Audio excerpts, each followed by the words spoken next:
एक ऐसा railway station जो कि 42 सालों के बाद ही बंद हो गया और उसको एक भूतिया स्टेशन भी कहा जाने लगा था।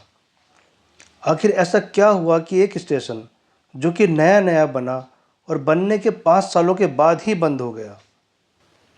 आखिर ऐसी क्या घटना घटी कि वो स्टेशन एक भूतिया स्टेशन बन गया। आइए जानते हैं इस कहानी के बारे में। लेकिन इस कहानी को जानने से पहले आप मेरे इस चैनल को सब्सक्राइब जरूर कर दें।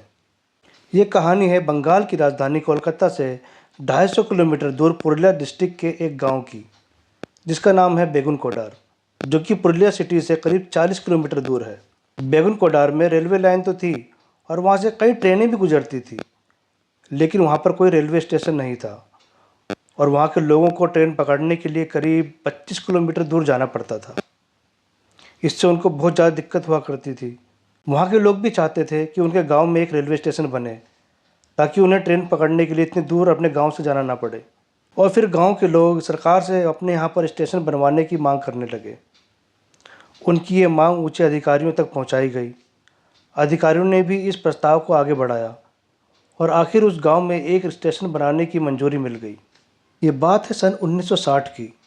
अब जब स्टेशन बनने की मंजूरी मिल गई तो उसको बनने का काम भी शुरू हो गया और 1962 आते आते वो स्टेशन बनकर तैयार हो गया। वो स्टेशन कोई बड़ा स्टेशन नहीं था। उसमें बस एक टिकट काउंटर, यात्रियों के लिए वेटिंग एरिया और स्टेशन मास्टर के लिए एक क्वार्टर बनाया गया था। साल 1962 में इस स्टेशन को चालू कर दिया गया। अब जो लोग अपने गांव से इतनी दूर स्टेशन पर ट्रेन पकड़ने के लिए जाया करते थे, उनकी ये परेशानी थी वो जो ख़त्म हो गई थी। अब उनके गांव में एक स्टेशन बन चुका था, जिससे वो भी खुश थे और आसपास के गांव वालों को भी इससे बहुत ज़्यादा खुशी थी, क्योंकि उनको भी अपने गांव से ज़्यादा दूर नहीं जाना पड़ता था। लोगों के लिए अब उस गांव में आना और वहां से जाना बहुत आसान हो गया था। इसी तरह 5 साल गुजर गए। सब कुछ ठीक ठाक चल रहा था। फिर साल 1967 में एक स्टेशन मास्टर की वहाँ पर पोस्टिंग होती है। उनका नाम था मोहन। वो उसी स्टेशन के स्टाफ क्वार्टर में रहने लगे। एक दिन शाम का समय था। स्टेशन मास्टर स्टेशन के बाहर खड़े थे। तभी उनकी नज़र रेलवे ट्रैक से गुजर रही ट्रेन के बगल में पड़ी। उन्होंने देखा कि ट्रेन के साथ साथ एक लड़की भाग रही है। उन्हें लगा कि उस लड़की को ट्रेन पकड़ना होगा, तभी उसके पीछे से भाग रही है। उन्होंने उस बात को नज़रअंदाज कर दिया और वो रात बीत गई। अगले दिन शाम के समय वो फिर से उस लड़की को ट्रेन के साथ साथ दौड़ते हुए देखते हैं। लड़की ट्रेन के साथ साथ दौड़ तो रही थी, लेकिन उस पर चढ़ नहीं रही थी। उन्होंने उस दिन भी उस लड़की को नज़रअंदाज कर दिया, लेकिन अगले दिन उन्होंने देखा कि वो लड़की पटरी के ऊपर दौड़ रही है और उसी पटरी पर ट्रेन भी चल रही है। मतलब लड़की की स्पीड इतनी तेज़ थी कि वो ट्रेन से भी ज़्यादा तेज़ दौड़ रही थी। और ये देख वो सकते में आ गए। अगले दिन उन्होंने अपने साथियों को ये बात बताई, तो उनके साथियों ने कहा कि अरे ऐसा कुछ नहीं है, तुमने किसी और को देखा होगा, तुम्हें किसी तरह का नज़र का धोखा हो गया है। लेकिन फिर से जब उन्होंने उस लड़की को ट्रेन के साथ साथ दौड़ते हुए देखा तो वो घबरा गए और इस बार उन्होंने ये बात गांव के लोगों को बताई। और कुछ दिन बाद स्टेशन मास्टर बीमार हो गए और फिर कुछ ही दिनों के अंदर उस बीमारी से उनकी मौत हो गई। स्टेशन मास्टर की मौत से गांव के लोग घबरा गए। अब उन्हें स्टेशन मास्टर की बताई हुई बात सच लगने लगी। ये बात जो है वो गांव के लोगों के बीच में फैल जाती है। गांव के लोग बहुत डरे हुए थे। कुछ दिनों बाद वहाँ पर एक दूसरे स्टेशन मास्टर की पोस्टिंग होती है, लेकिन उनको भी कुछ दिनों के बाद में वैसा ही कुछ दिखाई देता है और वो काफ़ी डर जाते हैं। ऊपर से उन्हें लोगों ने पहले वाले स्टेशन मास्टर की कहानी भी बता दी थी। डर के मारे वो स्टेशन मास्टर स्टेशन को छोड़कर चला जाता है। वो अपनी पोस्टिंग कहीं और करने के लिए कहता है और वो वहाँ पर वापस आने के लिए बिल्कुल भी राज़ी नहीं था। फिर कुछ दिनों बाद एक और नए स्टेशन मास्टर की वहाँ पर भर्ती होती है, लेकिन कुछ ही दिनों में वो भी स्टेशन मास्टर जो था वो उसको भूतिया बताते हुए वहाँ से उस स्टेशन को छोड़ करके भाग जाता है। अब ये बात उस गांव के आसपास के गांव में फैल जाती है कि बेगुन कोडार स्टेशन पर एक लड़की की आत्मा है। अब स्टेशन में लोग आने से डरने लगे और धीरे धीरे लोगों ने उस स्टेशन पर आना ही छोड़ दिया।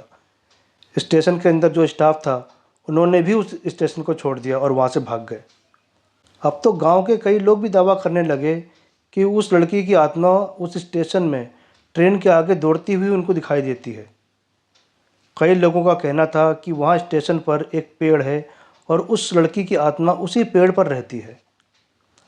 प्रशासन ने कई कर्मचारियों को उस स्टेशन पर काम करने के लिए भेजना चाहा, लेकिन कोई भी वहाँ पर जाकर काम करने के लिए तैयार नहीं हुआ। अब स्टेशन पर ट्रेन आकर रुकती तो थी, लेकिन उस स्टेशन का इतना खौफ बन चुका था कि कोई भी ना तो उस स्टेशन से उस ट्रेन पर चढ़ता था और ना ही वहाँ पर कोई उतरता था।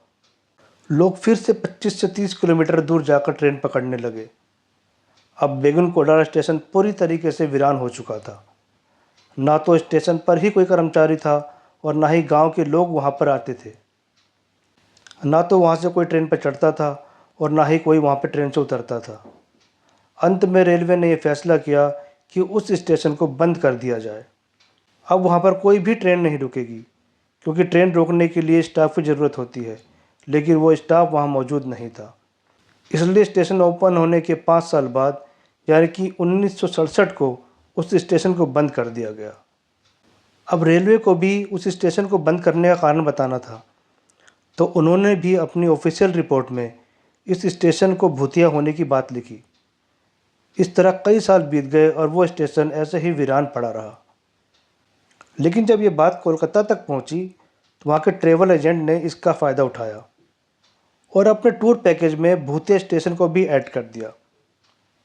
वो टूरिस्ट को उस स्टेशन को दिखाने के लिए दिन में लाया करते थे और वो उसको भूतिया बना करके एक खौफ जो था बना हुआ लोगों के बीच में, उसको बरकरार रखते थे।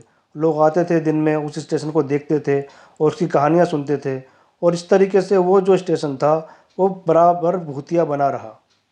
अब धीरे धीरे लगभग 40 साल बीत गए और फिर जब मीडिया में ये बात आने लगी और उसकी रिपोर्टिंग होने लगी तो ये बात पूरे देश में फैल जाती है। अब एक पैरानॉर्मल एक्टिविटी का पता करने वाली एक संस्था है जो कि उस स्टेशन में जांच करने के लिए कहती है। फिर वो उस स्टेशन पर आते हैं और वो वहाँ पर पूरी रात रुकते हैं। वो पूरी रात वहाँ रुक करके वहाँ की एक्टिविटी को रिकॉर्ड करना चाहते थे और सच्चाई का पता लगाना चाहते थे कि आखिर वाकई यहाँ पर कोई भूत है या सिर्फ ये मनगढ़ंत बातें हैं। अब 11 लोगों की एक टीम बेगुनकोडा रेलवे स्टेशन पर पहुँचती है। पहले वे वहाँ के गांव के लोगों से बात करते हैं, लेकिन गांव वाले उन्हें वहाँ नहीं रुकने की सलाह देते हैं और कहते हैं कि तुम लोग यहाँ से वापस चले जाओ। वो एक भूतिया जो है स्टेशन है और वहाँ आप जाओगे तो आपको जानो खतरा हो सकता है। लेकिन वो टीम वहाँ रुकने का ठान कर आई थी और वहाँ रात में रुकने का फ़ैसला करती है। और फिर वो अपने गैजेट्स के साथ वहाँ हर चीज़, जैसे उस पेड़ पर, उस रेलवे ट्रैक पर और वहाँ आसपास की हर जगह पर नज़र रखते हैं। उन्होंने हर जगह पर अपने कैमरे फिट कर दिए थे, लेकिन पूरी रात गुजर जाती है और उन्हें उस लड़की का भूत नहीं दिखाई देता। वो अपनी रिपोर्ट बनाते हैं और उस रिपोर्ट में दर्ज करते हैं कि उस स्टेशन में कोई भूत नहीं है। और फिर मीडिया में इस पर रिपोर्टिंग होती है और उसके द्वारा लोगों तक ये बात पहुंचती है कि ये स्टेशन भूतिया नहीं है, लोगों का सिर्फ वहम है। लगभग 40 सालों के बाद किसी ने उस स्टेशन पर रात गुजारी थी। अब लोगों को भी विश्वास होने लगा कि स्टेशन पर भूत होने की जो बात है वो एक अफवाह है, ऐसा कुछ नहीं है। फिर एक लोकल एमएलए द्वारा उस स्टेशन को दोबारा से खोलने की अपील की जाती है और फिर उस वक्त की रेल मिनिस्टर ममता बनर्जी द्वारा वहाँ पर कर्मचारियों की भर्ती की गई और 42 साल के बाद यानी कि सितंबर 2009 को उस स्टेशन को फिर से चालू कर दिया जाता है। लोग फिर से धीरे धीरे हिम्मत करके उस स्टेशन पर आने लगे, वहाँ से ट्रेन पकड़ने लगे, लोग उस स्टेशन पर उतरने लगे। लेकिन आज भी शाम के 5 बजे के बाद कोई भी ट्रेन वहाँ पर नहीं रुकती है। स्टेशन का स्टाफ भी 5 बजे के बाद वहाँ से चला जाता है। अब उस स्टेशन का भूतिया होने का जो दावा है उसमें कितनी सच्चाई थी वो हम कह नहीं सकते। आपको क्या लगता है दोस्तों, क्या वाकई में वो स्टेशन भूतिया है? अगर आपको लगता है कि वो भूतिया है या आपको लगता है कि वो भूतिया नहीं है तो कमेंट बॉक्स में कमेंट करके ज़रूर बताएं। तो दोस्तों ये कहानी थी कि एक लड़की की आत्मा की वजह से वो स्टेशन 42 सालों तक सुनसान रहा और वो बंद रहा। वो लड़की सच में थी या सिर्फ वहम थी, इसका पुख्ता सबूत आज तक नहीं मिल पाया है। तो दोस्तों आज की कहानी के बारे में आपकी क्या राय है वो कमेंट बॉक्स में कमेंट करके ज़रूर बताएं और अगर आपको ये वीडियो पसंद आई हो तो इसे लाइक और इसको शेयर ज़रूर करें। मिलते हैं अगली वीडियो में, तब तक सेफ रहें, सावधान रहें। जय हिंद।